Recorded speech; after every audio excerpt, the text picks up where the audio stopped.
Hi, everybody. We struggled a little bit with the technology today, but we are going now.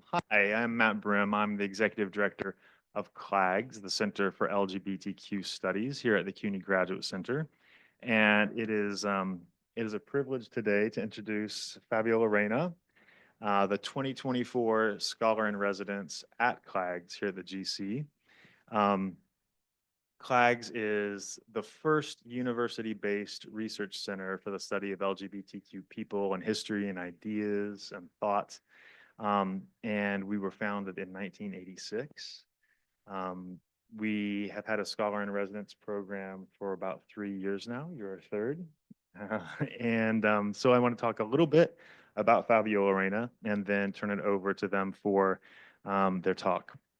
So Fabiola Reyna is a visual artist, researcher, activist, and manager of transfeminist, social, and cultural projects. The research during their tenure at CLAGS has focused on the participation of LGBTQI people in Peruvian cinema. This project builds on Reyna's previous work. They founded the Hecho por Mujeres Film Festival, the first film festival to promote the participation of Peruvian women in their diversity. They also founded the first queer digital cultural center in Peru during the pandemic, which made the work of LGBTQI people more visible. Reyna has twice won the National Research Contest of the Ministry of Culture, and they hold a master's degree in gender and development from the National University of San Marcos, and a master's, San Marcos grads in the house, and a master's in cultural management from the University of Barcelona. It's been our honor at CLAGS to welcome you this year to the center, and we are delighted to hear you talk about dissident cinema, LGBTQI people, and Peruvian cinema. Thank you, Fabiola. Um, you can hear me? Yeah, it's perfect. Okay. Okay, thank you. So thank you for this great introduction. As Matt said, I'm Fabiola Reyna. First, I want to thank CLAGS, the whole team, for receiving me with open arms and making this possible, and also for the work that they make to be able to continue this job, creating an open and accessible space for LGBTQ researchers. So I'm gonna start with the presentation. I'm gonna share screen now.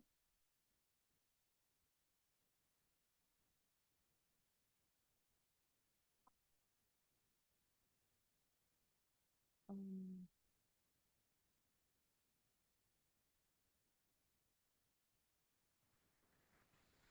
no, how can I make it bigger?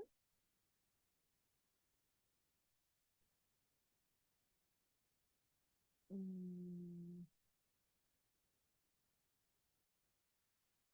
mm, I think it's okay, right? Yeah. Oh no. Yeah, you can. Okay. Okay. So welcome to the presentation of my research project, Counting Queer in Peruvian Cinema. The main objective of this project is to account for the presence and participation of LGBTQ people in Peruvian cinema. And what do I mean by presence and participation? I mean to account not only LGBTQ people as filmmakers, but also as audience to see what are their characteristics and also their experiences, and also as cultural organizers. This is LGBTQ people that creates or develops different spaces for films to be shown. For example, film festivals, independent screening venues, or other kind of places. Um, First, I'm gonna give you a little bit of context of what's happening right now in Peru. One thing you need to know about Peru is that even though we are like a really beautiful country. Peru is a really beautiful country with great food, with beautiful landscapes, with a lot of diversity. It's also a country with really big inequalities. It's a very homophobic and transphobic country. Um, so the person you see in the picture is Dina Boluarte. She's the first female president of Peru, and she's right now trying to close the Ministry of Women, actually. And but she became the president after Pedro Castillo, who was a former president, tried to make a coup, and then she was his vice president. Then she became the president. But in this context, a lot of protests start happening, and 50 people were killed by the hands of the police force. And for the last 2 years, there have been a lot of violations of human rights in our country. Okay, so how is this affecting specifically the LGBTQ community? I'm gonna show you three things that happened this year. The first one is that the Ministry of Health published an official document that classified trans identities as mental disorders. The second one is that there were a lot of obstacles placed for the realization of the Pride in June. And also, and this has to do with the reason we are here, a congressman decided to open a commission to investigate the Ministry of Culture because of the funding they give to gender-related films. Okay, so why is it important to make this kind of research project about LGBTQ people? Well, first, because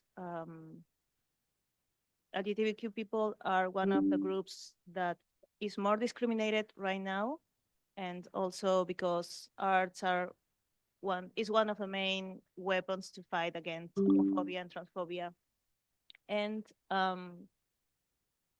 also because right now we actually for the government we don't exist.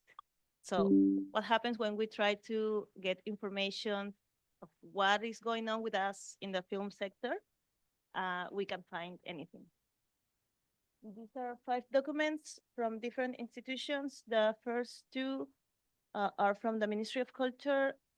These are reports about film consumption. And the second one is about the situation of artists and cultural workers.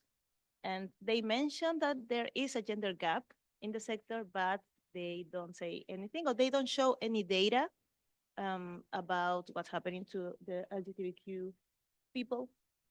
And the other 3 are reports from international organizations, the Ibero-American Secretariat, the Inter-American Development Bank, and UNESCO. These are reports specifically about gender gaps, but again, they don't say anything about us. So as you can see, we are nowhere. We right now don't exist for these institutions. So that's why what I'm trying to do now is gather information and try to create a map of, well, where are we now in the sector? How am I doing this? How am I trying to do this? I'm using 4 different sources. The first one is ENAPRES. This is a national survey made by the National Institute of Statistics. It's not a survey, obviously, made to gather this kind of information, but when I was reading the data that they had, I actually found that they asked 2 questions about the attendance to film screening, and also they asked people about their gender identities and sexual orientation. So I crossed these 2 informations in order to see, well, what are the numbers here. I also use information from the Ministry of Culture of Peru. This information about the grants that they give to people in order for them to develop different projects related to cinema, and not only films, but film festivals, research, and other kind of projects. And also, I conducted this online survey during the month of October and November about the discriminations that LGBTQ people experience when they go to the movies. I also continue doing these interviews for the last 5 months, but I'm not gonna get into that right now. Otherwise, we could be here for like the whole night. Um, okay, so as I mentioned earlier, I'm gonna try to give you information about LGBTQ people as audience, as filmmakers, and as cultural organizers. The first one is LGBTQ people as audience. These are some characteristics that I could found from the ENAPRES survey. Okay, to start, there is this question of attendance to movie screening, and 9% of the people that responded this survey, not only LGBTQ people, but everyone, 9% of them said that they attended a movie screening in the last 12 months. So two things I need to say about this is that actually the price of the ticket to go to the movies is very expensive, especially after COVID. And also that in Peru and in Latin America, we rely a lot on piracy to access film, music, and different kind of media. So when the question is about accessing films through downloads, a lot of them being piracy and other digital platforms, this number becomes 46 of the people. So you can see the difference between the people that goes to the movie theaters and people that watches films through downloads or online streaming. Okay, so here is the information of attendance by sexual orientation and gender. There are some things that we can highlight. For example, 70% of the people who identify as homosexual has been to the movies in the last year. And in the case of heterosexual people, this is 12%. And in the case of bi and pansexual people is 8%. If we see the information by gender, there's no much difference between the groups, but except for trans men, that just 4% of them said that went to a movie screening in the last year. Okay, for the people that goes to the movie theaters, how they obtain the ticket. In every case, more than 50% buy the ticket for on their own, which makes sense. But if we see it by gender, there's actually gender dynamics in the way tickets are bought. You know, men buy the tickets, and women are invited to go to the movies. Okay, for the people who didn't go to a screening, what are the reasons? There are two main answers here. One is lack of interest, and the other one is lack of money. And we can see that trans men and trans women show more interest in going to the movies, but they also have the issue of money when they try to go. And going back to the people that access films through downloads or online streaming, we can find that also trans men and trans women shows more interest in seeing these films. And the issue here is the access to internet, and that is for every group. As I said in the beginning, one of the main issues in Peru is the inequalities, and this is also has to do with the access to internet. Okay. I'm gonna- Okay. In summary of the data that I've shown you, just now we can say that people who identify as homosexual are 42% more likely to have attended a movie screening compared to those who identify as heterosexual. And the people who identify as heterosexual are 50% more likely to have attended a movie screening in the last 12 months compared to those who identify as bi and pansexual. Also, for all sexual identities, the majority purchase their own movie tickets. However, gender dynamics remain present. Also, trans individuals show greater interest in attending movie screening, but the high ticket prices represent a challenge for this group. And finally, in the case of accessing movies through downloads or digital platforms, the main difficulty is the internet. Okay, now moving forward to the second part, we have I have shown you some information about the characteristics of LGBTQ people that went to the movies in the last year, but now through this online survey that I conducted for the last couple of months, we can see how are the experiences of this group when they um, are able to open. So I asked two two kind of questions here. First is if if you have witnessed any situation of discrimination towards LGBTQ individuals, and the second one is if you, as an LGBTQ person, has experienced any situation of discrimination. You can see there's a big difference between the people who recognize discrimination that happens to another person and situations of discrimination that happens to you personally. And this is a very common difference. I have seen this in another types of research. So, okay. So what are the most common situations of discrimination? In both groups, they mention misuse of pronouns, the questioning about gender expressions, questioning about displays of affection, and homophobic comments. And this is important, also censorship of LGBTQ content. In what kind of space does this discrimination happen?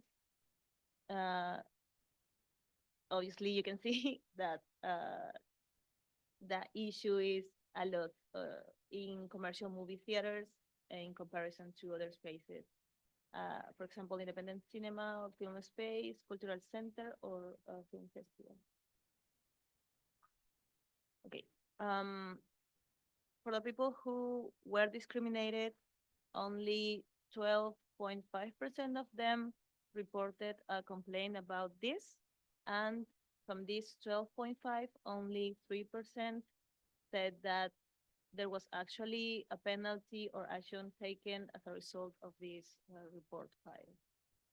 And for the people who didn't report a complaint, what are the main reasons that they didn't do it?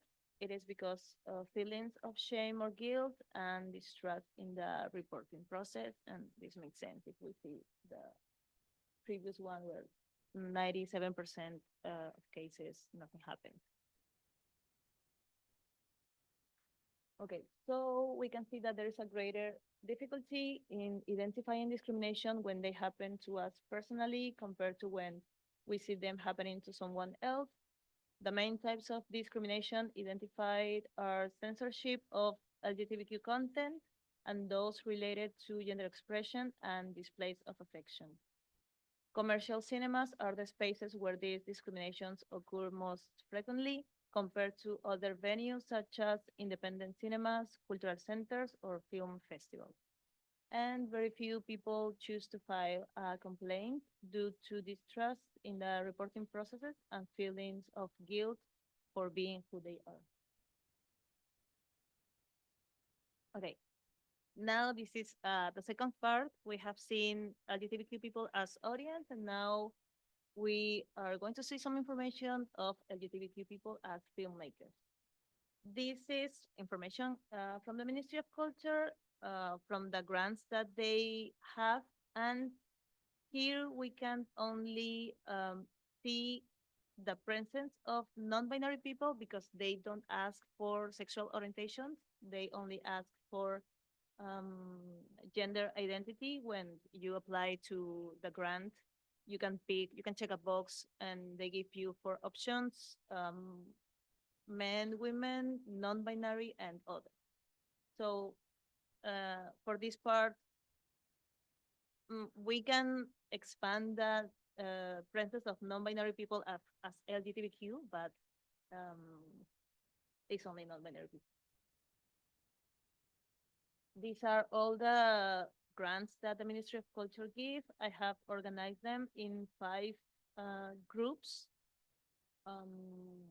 Okay, so because I'm right now trying to give information about LGBTQ people as filmmaker, I'm just gonna concentrate in the first 3 that are grants for film production. The second is grant for distribution. And the third one is grants for films that are made in regions apart from Lima and indigenous cinema. Okay. We can see that there is a presence of non-binary people within the applicants of the grants for film production, and it increases when we see the data about the people who actually got the fund.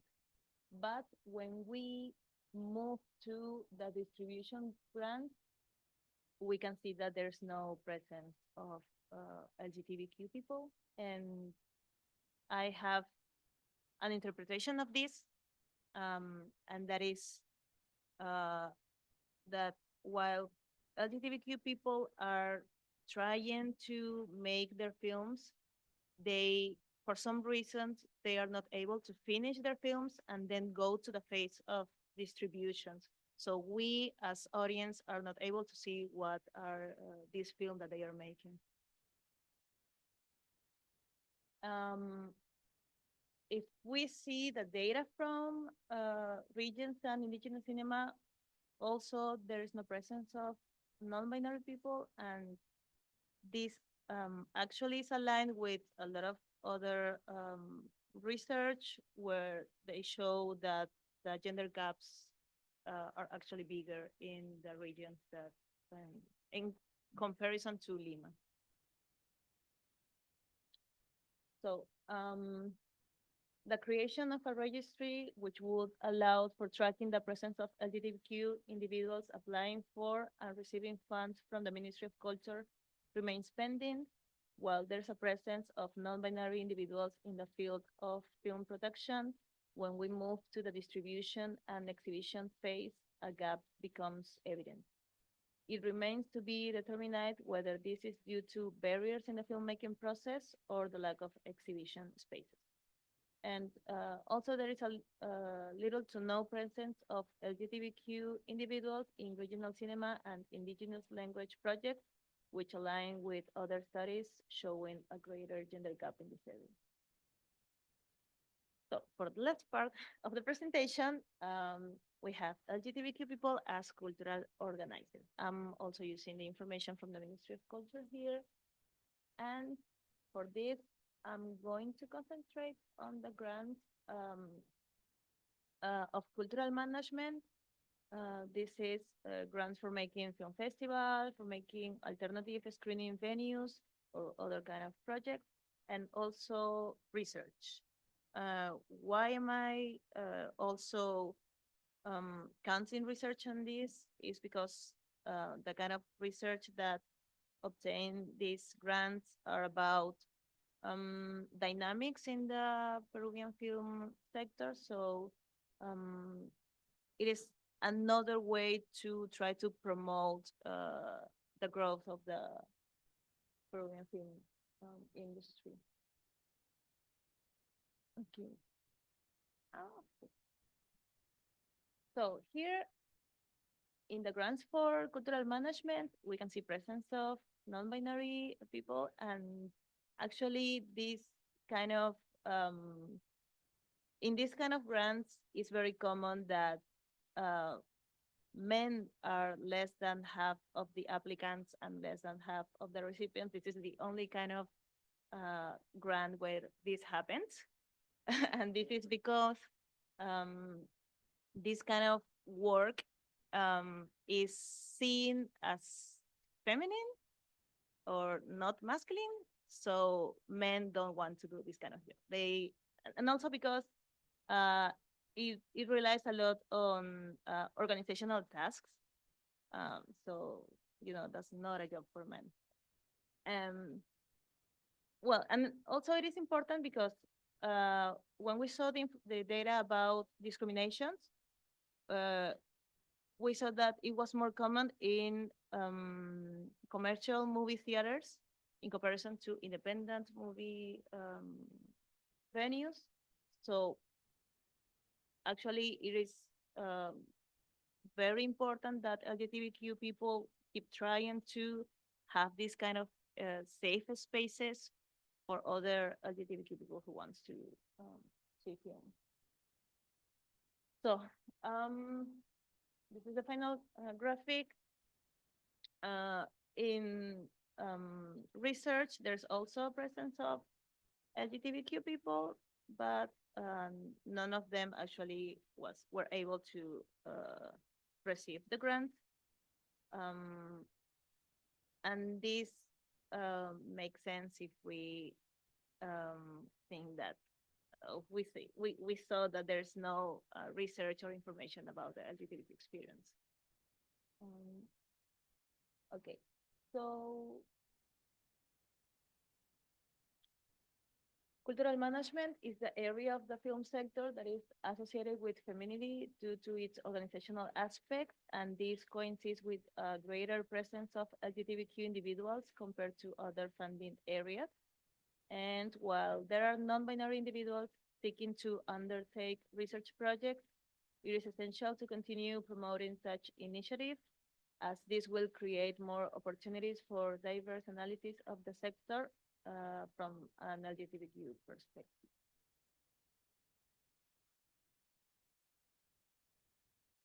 Okay, so this is one last summary of all the information we have seen. um, Currently, in Peru, we live in a context where the human rights of LGBTQ individuals are not respected, and there is a lack of data and tools designed to account for the experiences and contributions of LGBTQ people to Peruvian cinema. Also, there is a significant LGBTQ audience whose main barriers to accessing film screenings are ticket prices, discrimination in those spaces, and internet access.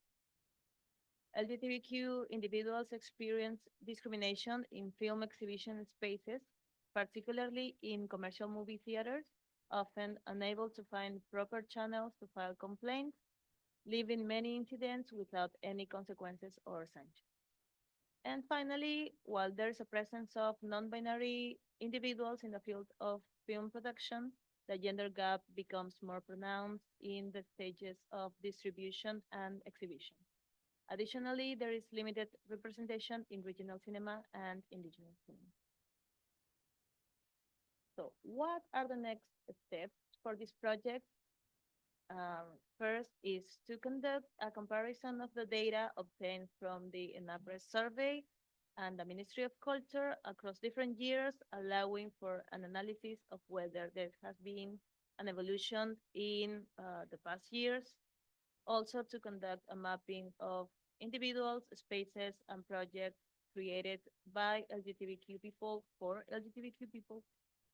And what are my personal expectations for this project is that this research may serve as reference for further explorations of the experiences of LGBTQ people in cinema and to contribute to highlighting the efforts of different people to fight against violence, homophobia, and transphobia in Peru through the arts.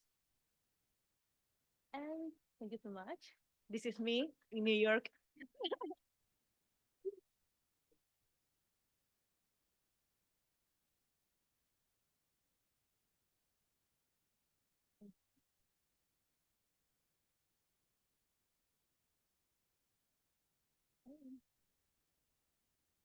Hello, everybody. We have a few minutes for Q&A.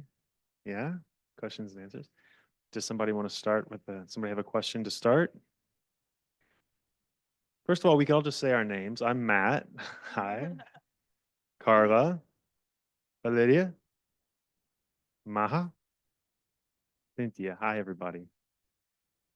Who has a question? Thank you for this work and presentation. My question is whether there is data beyond just man, woman, and non-binary, but also around lesbian, gay, pansexual, bisexual, in terms of film production as well. And if there isn't, what could be ways in which this could happen, in which we could have access to this data? In the case of the INAPRES survey, they put together lesbians and gay men in the group of homosexual, so we can difference these two groups.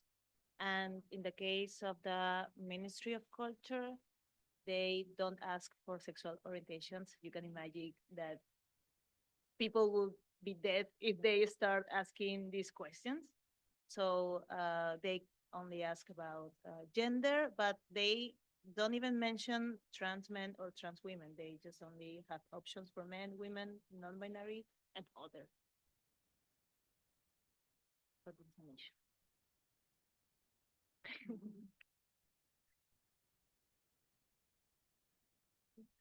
Okay. Now you need to get the mic. Oh, for the Zoom. Okay. So hi. Well, thank you again for sharing all this, the result of all this time that you've been doing the research. This is really important research. And I wanted to ask you that I know, and you mentioned before that you also co-founded and run a festival, a film festival.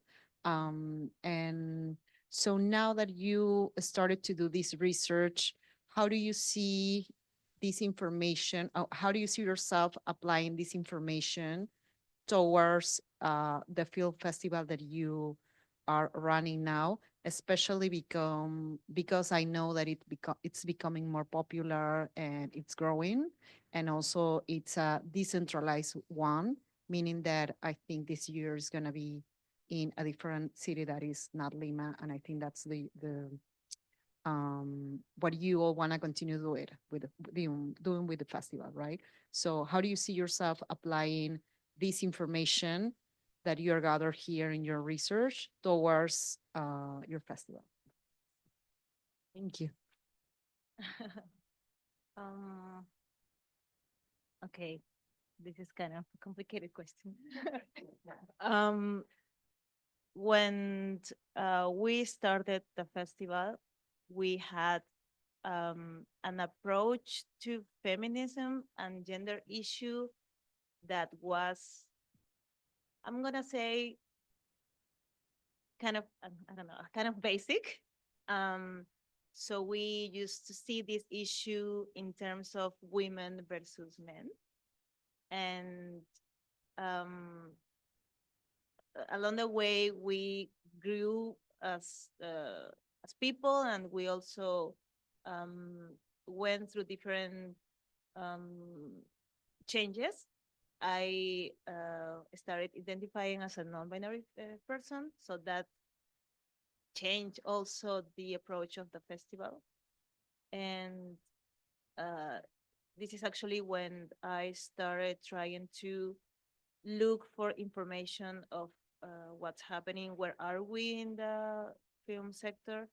And I don't know if this imply changes for the film festival. I think um, it could impact mostly the Observatory of Gender and Culture, because we created this project with the intention of gather information of this type.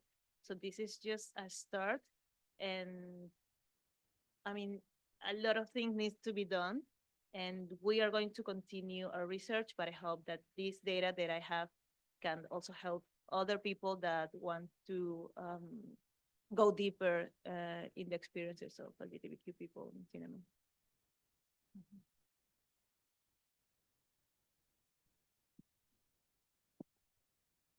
Well, first, congratulations. I think that doing this kind of research without like a specific background or information previously is it's great. You're very brave and bold in taking this initiative, and I think all of us here appreciate that.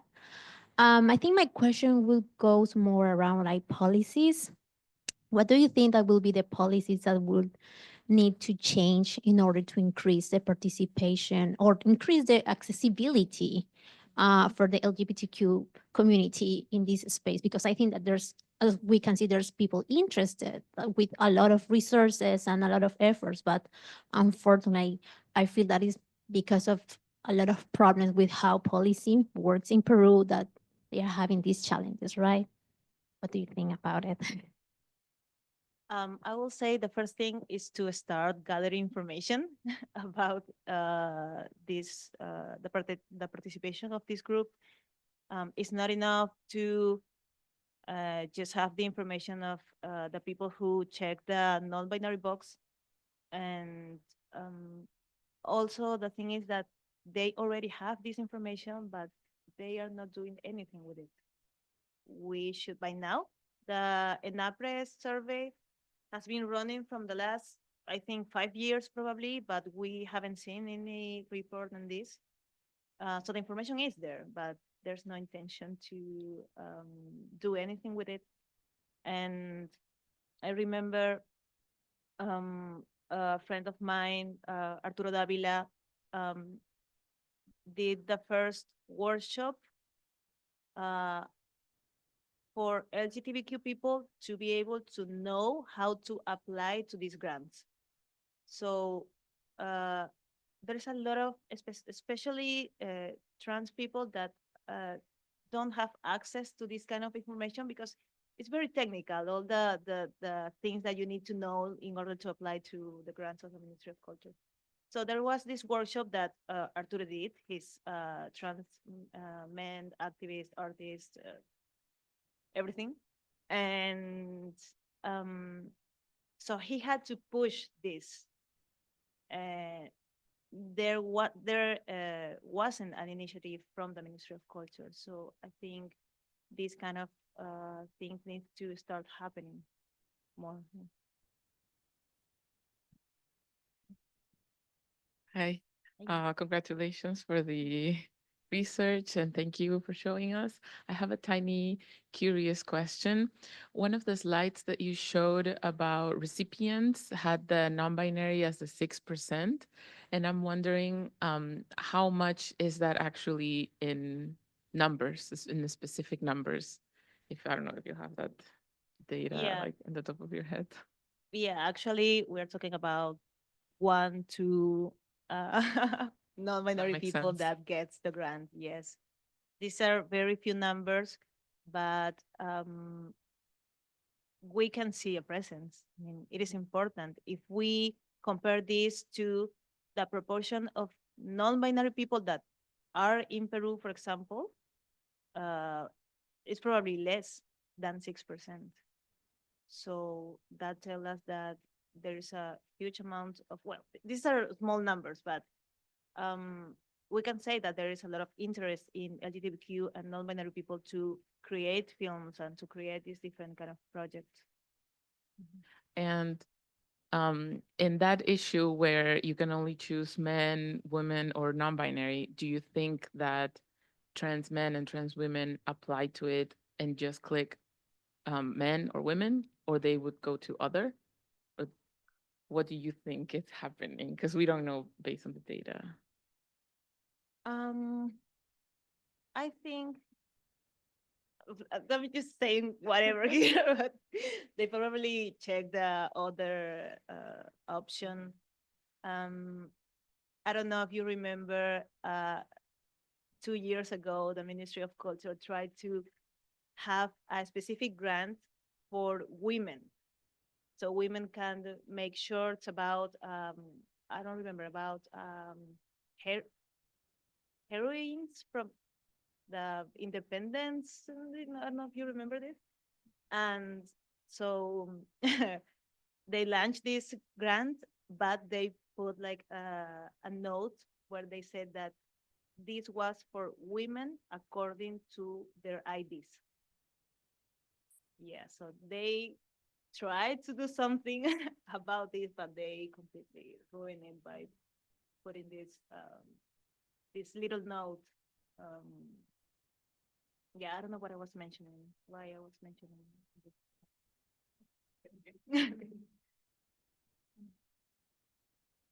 Fabiola, I have a question. There was a data point, and then it appeared in your summary.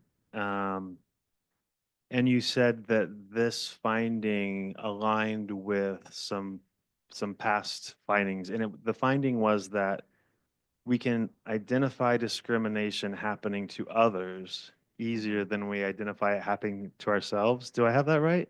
Yeah. Yes. How is this? How I and so to me it seems that it would be backwards, that we would understand discrimination.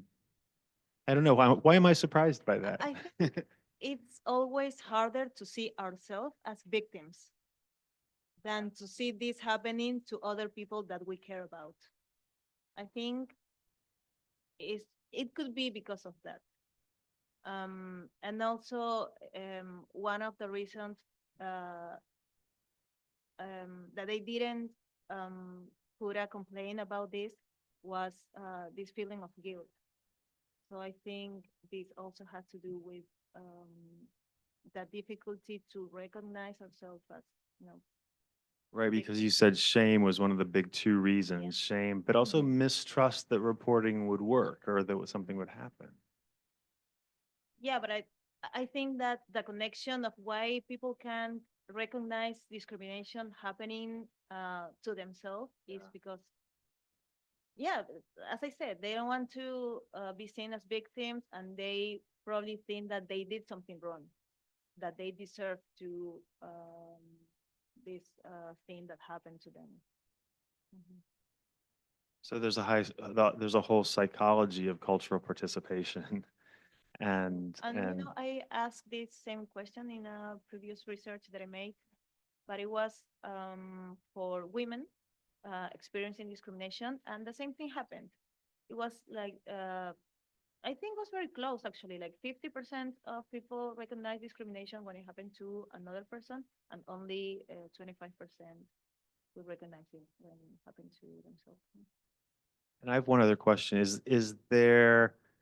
Are there relationships between Peruvian cinema, LGBTQ participation in Peruvian cinema and other national cinemas or other countries, or are there are there models that you look at in other Latin American countries or elsewhere? Um, I've been trying to get to some information about the presence or participation or experiences of LGBTQ people in Latin American cinema. I just found one data that is from Colombia, and it's from 2004, I think. The mayor of Bogota tried to create a policy to defend the cultural rights of LGBTQ people. So they launched a survey asking people if they have experienced discrimination, and but they had the numbers for trans men, trans women, non-binary people, etc. And the group that suffer more discriminations is trans women. This this also appears in a lot of other reports on discrimination. That is the only data that I could get in this, I don't know, maybe 2 years that I've been looking for. We're almost out of time, but maybe one last question is, what's next for you? What? Personal crisis. I don't know, crying. Well, this research is supposed to be a book. Actually, no, it's going to be a book, and it's probably be launched by June or July next year. So in this month, I have to work really hard on this. And yeah, I'm gonna continue trying to do research. It's very difficult, as you can imagine. And yeah, that's And I should have mentioned in my intro, you already are a published author. What is you have a book already? I have a book already. Yeah, what is the name? Tell us the name of that book so we can Es publicize it. es The cinta ancha, brechas de género en el cine peruano. Like, I don't know how to translate it. White, white film, white tape, gender gaps in Peruvian cinema. That could be. Yeah. Well, we will add that to CLAGS has books that our speakers and honored guests have written on Bookshop, which is a place people can go and buy those books. So we'll see if we can have it added to the list of books on Bookshop. Yes. And if we can't, because maybe, I don't know if the book is available there, we'll find a way to advertise it on our site. Oh. Carla is saying that I have two books. No, Two no. books. She can explain about the other one. Yeah. Because she wrote the introduction for the other book, so now she's going to tell us about it.